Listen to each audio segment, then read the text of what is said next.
Здравейте хора, надявам се, че сте добре. Днешната идея е много бърза, лесна и интересна.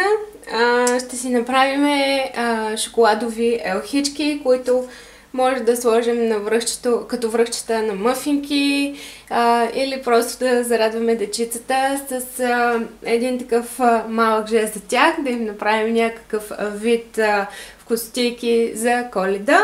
И какво ще ви трябва? Солетки, съвсем обикновени солетки, които чупите на части.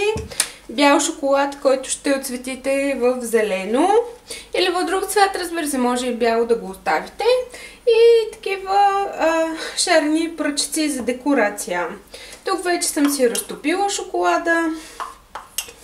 И на повърхността започвам да рисувам така, коледно дръвче.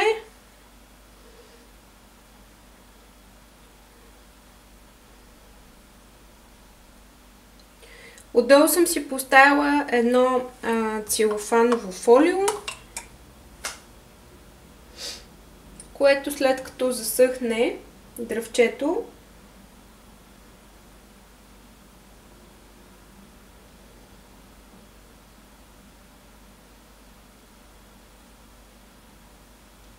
ще ми спомогне лесно да го отлепя.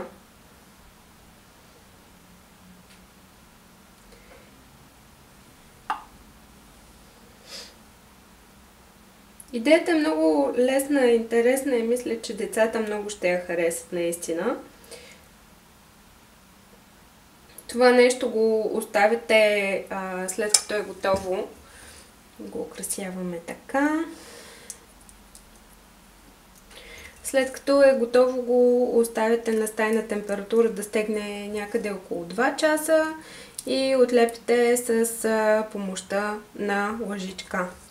Това е идеята. Много лесна, бърза и интересна. Надявам се да я пресъздадете и вашите дечица също да й се зарадват. Желая ви усмихнат ден и до следващия път. Чао!